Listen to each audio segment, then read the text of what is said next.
Hello friends, today we are going to discuss an imaging sign which is clinically very tricky because it is a subtle sign that can be missed, but if it is missed it is going to have very serious or grave consequences on the management and overall prognosis of this patient.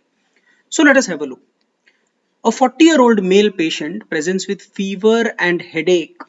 While being admitted for investigations, he becomes drowsy and shows altered sensorium. So there's a deterioration.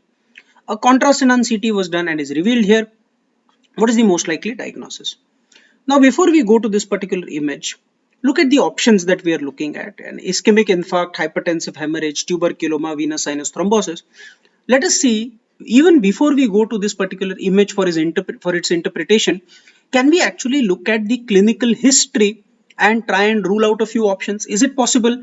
Let us try it out. Let us do a clue hunt in this particular question. First, before we jump to the clues, let us quickly consider what are the options we are looking at. Is it an acute ischemic infarct, hypertensive hemorrhage, tuberculoma, venous sinus thrombosis? Just try to think how each one of these would present. Let us look at the question now. 40-year-old male patient, so a middle-aged patient. Stroke, though it can occur in the middle age, is usually seen, say an ischemic or hemorrhagic stroke is usually seen in the elderly age group, right? Now, what is the patient presenting with? The patient is presenting with fever and headache. Would you see fever in an acute ischemic infarct or a hypertensive hemorrhage? No. Can you see headache in hemorrhagic strokes? There could be headache, yes. Right, like for example in hypertensive hemorrhage there could be some amount of headache, yes. So while being admitted, the patient clinically presents with drowsiness, altered sensorium. Is there any focal neurological deficit? No. So patient presents becomes drowsy, shows altered sensorium. There is no focal neurological deficit. So, a middle-aged patient with fever, headache, and no focal neurological deficit, but rather there's no hemiplegia, there's no hemiparesis, there's no, say, aphasia, there's no agnosia, no apraxia, right? So, no specific clinical signs, localizing signs. So, this is very, very less likely to be an acute ischemic infarct, or even for that matter, an hypertensive hemorrhage. So, it's very less likely to be these two. It could be a tuberculoma infection because see the patient is presenting with headache and fever. So fever could point towards an infection. Headache, anything which may cause some degree of rise in the intracranial tension, some cerebral edema could give rise to a headache as well. Venous sinus thrombosis also, yes, because it could present in a non-specific manner. Now with this in mind, we are able to rule out two options. Let us go and look at the image now. Before we do that, I'm going to start at this point again. Now that we are able to provisionally rule out two options, let us focus on the two options that we are considering now. One of them is tuberculoma, the other is venous sinus thrombosis. How would they look on imaging? Can you tell me? Now, tuberculoma are tubercular granulomas within the brain parenchyma. So, what would you see? You will be able to see presence of parenchymal granulomas. How do they look like? Tuberculomas, based on their stages, could either look like this, that is a uniformly enhancing lesion. This is called as a disc enhancing lesion, or it could also look like a ring enhancing lesion, that is the central portion is necrotic, it will not enhance, the peripheral rim of inflammation will enhance. So this is called as a ring enhancing lesions. So parenchymal, disc or ring enhancing lesions, because there is a focal lesion within the brain is going to react to it, so there is going to be perilesional edema. The patient may also have features of tubercular meningitis in the form of basal enhancing exudate, some form of hydrocephalus as well, some severity of hydrocephalus as well. So these are the findings expected to be seen in tuberculoma. Whereas in venous sinus thrombosis, we have discussed clinically it is going to be non-specific. What we will see in venous sinus thrombosis is the actual thrombus within the sinus, right? It would appear as a filling defect. So how will a thrombus appear? It will appear as a filling defect within an enhancing sinus, or if because or similarly a vein may appear like that, and if because of this sinus thrombosis, there is an ischemia or infarct or a venous infarct within the brain parenchyma. Venous infarcts are usually hemorrhaging, so we may see a hemorrhagic venous infarct within the brain parenchyma. Right, now let us quickly look at the image that we had. Now this is a contrast enhanced CT scan image. Why? Because you are able to see that the FARCs is enhancing dural folds or FARCs. They are known to enhance. There are some blood vessels which are you are able to see in the sulcal spaces. This is the straight sinus which is also enhancing, and look here at the arrow. Here we are able to see the superior sagittal sinus. The superior sagittal sinus is triangular in shape. It should uniformly enhance on post contrast images, but here at the center of the sinus you are able to see a dark area. That is a filling defect. It is not enhancing. So what is this? This is a filling defect. Why is there a filling defect? Can you tell me? Because inside this sinus there is a thrombus, and this sign where you see a triangular shaped sinus looks like a delta, the shape of delta, isn't it? That is what is a triangular mathematical symbol, and inside it, it is empty. It is not enhancing because of the thrombus. So this is given a name. This is called as the empty delta sign of sinus thrombosis. So this is what we are seeing here. This is an empty delta sign. Let us compare it with a normal sinus and see how we are able to differentiate it. We'll see that in the next few minutes. Coming back to this question, look at the non-specific clinical presentation, right? Middle-aged patient presents with fever, headache is an important clue here. Patient becomes drowsy, shows altered sensorium. On CT scan, contrast and on CT, you are able to see a filling defect in the superior sagittal sinus. This is because of the thrombus. So what we are looking at here is nothing but a case of venous sinus thrombosis. That is the answer here. The sign we have identified here is the empty delta sign seen in venous sinus thrombosis. Now let us quickly look at a few secrets associated with this particular condition. What are the sinuses which are involved? This is a schematic diagram of the various cerebral venous sinuses. Now, what is the most common sinus to be involved in venous sinus thrombosis? The most common sinus involved is the superior sagittal sinus. So superior sagittal sinus is the most common one to be involved in venous sinus thrombosis. Next is usually the transverse sinus. Then it is usually the straight sinus. And ultimately, what can be involved is the sigmoid sinus. So this is how the sinuses are mainly involved, from most common to the less common ones. Now, this spectrum of pathology can also involve thrombosis of cortical veins draining the brain parenchyma. What is the most common vein which is involved in venous sinus or venous thrombosis? The most common vein to be involved is known as the vein of Labbé. And where is the vein of Labbé? If you watch here carefully, the vein of Labbé is here. And this is the most common vein to be involved, and this vein basically drains the temporal lobe of the brain. So the temporal lobe, and therefore if the vein of Labbé is involved or thrombosed, you will see a venous hemorrhagic infarct in what lobe of the brain? Within the temporal lobe. Another vein which is commonly involved is the vein of Trollard, and as you can see here, where is the vein of Trollard? The vein of Trollard is located close to the superior sagittal sinus. That is where it actually drains into. It mainly drains the convexities of the frontoparietal lobes. It drains into the superior sagittal sinus, and if it is thrombosed, that is the area which is going to be involved. Yes.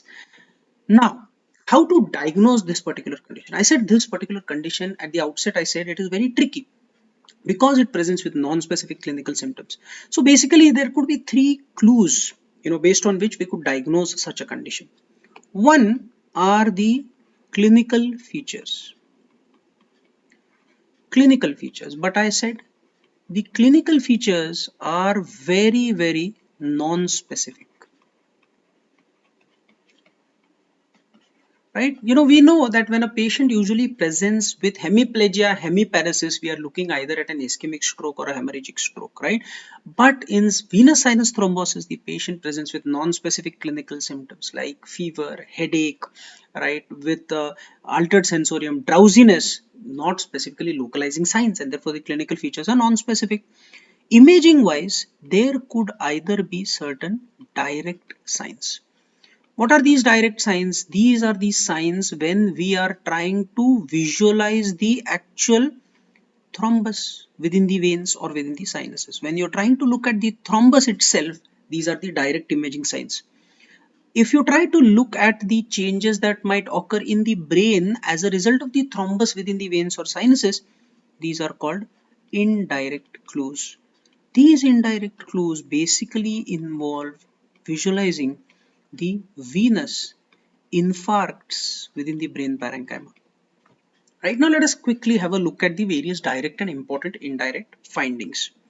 Now, one of the important direct findings I want you to identify is a finding which is seen, and this is very important because I don't want you to get confused.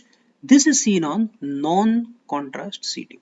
See, normally on non-contrast CT, the blood which is there in the venous sinuses appears mildly hyperdense, slightly brighter than the brain parenchyma. Tell me, what will happen if there is a thrombus or a blood clot within the venous sinuses? A thrombus or a blood clot in the venous sinus is going to have a higher density as compared to normal venous blood, isn't it? And therefore, because the density of the clot is higher on a non-contrast CT itself, right? That clot within the venous sinus is going to appear slightly brighter or hyperdense. As you can see here, in this non-contrast CT image, you can see that the straight sinus is also appearing slightly bright. This is the small arrow here. But look at the superior sagittal sinus. You see a triangle shaped, hyper density there. It is appearing excessively bright. So what is this called as? This is given a name. This is called as the hyperdense. The hyperdense delta sign. Hyperdense delta sign is seen on non-contrast CT scan. Why is it seen? It is seen because the thrombus is causing that sinus to appear hyperdense. But remember, this is a non-specific finding. It can be seen if the patient is in a dehydrated state, if the display contrast of that particular image is not set properly, and therefore whenever you see this particular sign, you need to always confirm this by doing a contrast enhanced CT scan. And what will you see on contrast enhanced CT scan? We have already seen this, that is the empty delta sign. We are going to discuss it in a couple of minutes ahead. Now this is occurring, hyperdense delta sign occurs when you see a sinus in its cross section. What will happen if you see a sinus in its longitudinal section? See, the transverse sinus is located in a transverse plane. Here there was a thrombus within the transverse sinus, right? So it is appearing as if there is a hyperdense cord there. So this is simply given the name. This is called as the cord sign. Similarly, along with the thrombosed transverse sinus, if a subcortical vein or a vein within the sulcal space is thrombosed, it will also appear hyperdense. This is also given the name of cord sign. So what is hyperdense delta sign or cord sign? Both of them are signs which are seen on non-contrast CT scan, remember, right? That is because of the thrombus present within the sinuses which is appearing hyperdense. Whenever you see these signs, as I said, these signs are non-specific, so you should also always confirm them by doing a contrast enhanced CT. And when you do a contrast enhanced CT, this is just like a revision of what we have seen. Look at this normal contrast enhanced CT scan. Look at the superior sagittal sinus. Can you see it is uniformly enhancing because inside it there is contrast material which is enhancing. That is how a normal sinus would appear. Whereas in the second CT scan, look, can you see a filling defect within it? Now this sinus is taking the shape of a delta or a triangle like this. So this is the shape of the delta. The delta is not enhancing here because of the thrombus within it, and therefore this is given a name. We have discussed this. This is what is called as the empty delta sign. Remember, empty delta sign is seen on a contrast enhanced CT scan. So a hyperdense delta sign or a cord sign is seen on non-contrast CT because of the thrombus within it. But when you inject contrast on a contrast enhanced CT, the thrombus is going to act like a filling defect within the contrast material because of the perisinus, venous collaterals which are going to develop. The walls of the sinus are going to enhance, but the lumen is full of blood clot or thrombus. It is not going to enhance. So the delta now appears empty. This is called as the empty delta sign on contrast enhanced CT scan. Yes. Another sign which has been described on MR imaging is what is called as the absence of flow void of a sinus. Absence of flow void of sinuses. Meaning what? Now let us see what happens in case of a normal venous sinus.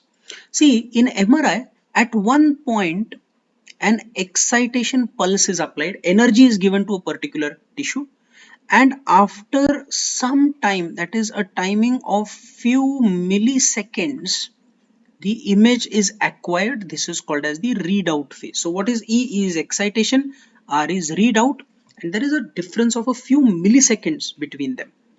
Now if the sinus is normal, at the excitation point there are some RBCs which are there at the time, at that particular imaging slice. Say for example, here in this image, in the sigmoid sinus on the right side, there were some RBCs. They were given some energy, so they had that very high energy state. But because it is a normal sinus, the blood was flowing. So what happened? These RBCs moved on to the next slice. So new RBCs come to this particular imaging slice. They have not received any energy, right? Because those which had received energy have passed away. So these are new RBCs. They have not received any energy. So will they emit any energy at the time of readout? No. So how does the sinus appear? The sinus appears black or hypo-intense. This is given a name. This is called as flow void. So this black area of these sigmoid sinus there appears so because there is normal flowing blood within it. What happens if there is a thrombus within it? So if the sinus is thrombosed, what will happen? In the excitation phase, the RBCs will receive this energy and they will get excited. But because it is thrombosed, the blood is not flowing. In the readout phase, there will be no new RBCs, but these are the same excited RBCs which will be present there. So they will emit some signal and therefore a thrombosed sinus will appear bright or hyper intense, right? And that is the reason why, look at the white arrow there, the left sigmoid sinus is appearing hyper intense or bright there. So there is an absence of fluid or black signal. This on MRI suggests that the sinus could be thrombosed, but whenever we see this, we need to confirm this on MRI by doing a specific or a special technique on MRI, and that is called as MR venography. MR venography is done without the injection of contrast. It can be done with injection of contrast, but routinely the time of flight MR venography, right? So time of flight technique of MR venography is done without the injection of contrast. So what do you see here? You see the superior sagittal sinus, you see the right transverse sinus, you see the right sigmoid sinus. You don't see the left transverse sinus, you don't see the left sigmoid sinus. So on MR venography, you do not see or the absent flow signal in the sinuses suggests thrombosis, right? So that is how you confirm this. Okay, all right. So this is how the direct signs of imaging are. Now what are indirect signs? I told you, whenever there are parenchymal changes. So what are the parenchymal changes as a result of venous sinus thrombosis? These are almost always hemorrhagic venous infarcts. Yes, and this depends upon what sinus is involved. So if the superior sagittal sinus runs in the midline like this, so what does it drain? It drains mainly the frontoparietal parasagittal portions of the convexities. And so if the superior sagittal sinus is thrombosed, there are infarcts which involve the bilateral frontoparietal parasagittal area. So this is a very beautiful image I found on the radiology assistant. This is how, if the superior sagittal sinus is thrombosed, bilateral parasagittal areas will show hemorrhagic infarction.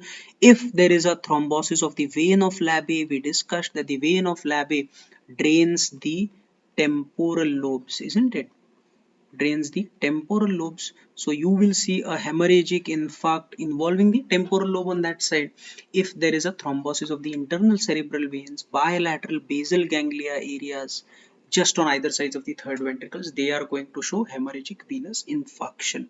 So these are very beautiful indirect signs. Now, one such patient that we had, patient did not have any history of trauma, patient presented with fever and altered sensorium, and we found that there was a hemorrhagic lesion with perilesional edema, right? This dark area that you see here in the left temporal lobe, right? And the patient had no history of trauma at all. We tried to visualize the adjacent veins. We found that the vein of Labbé was thrombosed. This was a case of cerebral venous thrombosis, and this was basically the hemorrhagic infarct that we were able to see in the temporal lobe. Yes. Now that we are discussing cerebral venous sinus thrombosis, let us quickly try to make a clinical distinction between an arterial ischemic stroke and cerebral venous thrombosis. There are various points and clues that we are going to discuss here that are going to help you distinguish between them and choose the correct answer in your exams. Let us try and do this distinction. Incidence wise, arterial or ischemic stroke is more common, right? This particular cerebral venous sinus thrombosis is relatively rare, right? So it is relatively rare. Age-wise, because the primary pathology that involves arterial ischemic stroke is usually atherosclerosis, right? So arterial ischemic strokes are usually seen in the elderly, whereas cerebral venous sinus thrombosis usually affects the middle-aged. Yes. Gender predilection, usually arterial ischemic stroke is seen more in the male gender, whereas there is no such predilection for cerebral venous thrombosis. However, some studies in fact predict a greater predilection in females as compared to males. Onset of an arterial ischemic stroke is almost always an acute onset of a focal neurological deficit, whereas in cerebral venous sinus thrombosis we have seen that the presentation can be non-specific. The onset is variable. It is very frequently a subacute onset. Yes. Few more important points we are going to discuss. Headache, we have discussed. Headache almost never presents in arterial ischemic stroke. It is highly suggestive of, right? It is highly suggestive of cerebral venous thrombosis. It is a very high yield clinical sign that in the correct clinical situation points to a possibility of cerebral venous sinus thrombosis. Etiology, as we have discussed, in arterial ischemic stroke, it is usually atherosclerotic changes that actually causes thrombosis or an embolization from the dislodging of a plaque, whereas in cerebral venous sinus thrombosis the etiology is usually variable. It could be a result of some infection, meningitis, abscesses, or it could be dehydration or some other systemic thrombotic predisposition that could cause this particular venous sinus thrombosis. On imaging, in arterial ischemic strokes we usually depend more on the parenchymal changes of an infarct, that is how an infarct is appearing, where is it located, which arterial territory is involved, that is how the diagnosis is made, or whether there is a bleed, what is the size, shape, location of that bleed, right? Whereas in cerebral venous sinus thrombosis, rather than the parenchymal signs which are indirect signs, we depend more on the direct signs, that is the visualization of the veins and the sinuses. This is what is a direct clue to the diagnosis. Mortality in the acute phase for arterial infarct is very high, almost as high as 15 to 20%, whereas for cerebral venous sinus thrombosis it is low as around 2 to 3%. Complete recovery is in arterial ischemic stroke is rare unless acute thrombolysis is done within the golden hour window period. right? Usually there are permanent neurological deficits, which are seen, right? Whereas complete recovery is relatively more common in venous sinus thrombosis. So this is a quick clinical distinction between arterial ischemic strokes and cerebral venous thrombosis. Friends, I hope you can all recognize this particular curve. This is the curve of the daily new or active cases in India over the past 1 year or so now. This pandemic began somewhere in March, April last year. Though this is the curve of daily increase in number of active cases in India, I can also state that this is actually the curve representing the haunting, or rather the curve representing the anxiety of all PG aspirants. As the pandemic began, the uncertainty began and your anxiety levels peaked. But then we got used to it, so the anxiety level was down. Remember, your exam was originally scheduled on 10th of Jan. It could very well have been conducted at this point, but it was not. As luck would behold, or rather bad luck was waiting for us at that point. The exam was postponed to somewhere over here in the month of April. But see, by that time we were at a very high point in our curve, higher than our previous peak, and therefore again the exam did not occur, and nobody at this point knows where this graph will take us. Believe me, this is really an unprecedented situation, not only for you in your preparation, but also for the suffering, in terms of the suffering that is going on around us. At this point in time, every one of us knows at least one of our close, acquaintances who has lost his life because of this COVID. We already know a few people in our close circle who are critically ill, and we are trying to help them, right? How will this situation end? Right? Believe me, it is going to take some time, and this time is full of uncertainties. But imagine it this way: what is the best possible way in which this situation would end for you? What is the best end scenario for this? Just imagine 1 year from now, if you have got that dream postgraduate seat of yours in your dream branch, be it radiology, medicine, pediatrics, OBGY, orthopedics, whatever branch you want. So you are doing a junior residency or postgraduate residency in your dream branch and your dream institute. That is the best way in which this particular year could end, isn't it? But what will make it happen? Remember, at this point, the only thing that will make this possible for you is that you try to stay away from all these distractions and keep working, keep studying in all your small steps, baby steps that you are able to take right now in this particular uncertain situation. The key here, my friends, is to keep going. One small step a day, right, will eventually make you cover a very long distance, in your journey towards your success. I'm here to help you to do that. When you do that, and when you get that particular PG seat, probably this time next year, when you're already enrolled as a postgraduate resident in your dream branch, in your dream institute, you would, when everything would be well, going to look back on this particular difficult period of your preparation, and you'll be glad because you never ever gave up. I am here to try and help you achieve that particular state. With every small step that we take, we are going to put one step forward. We are trying to tide over this difficult situation and go and get our dreams. All the best.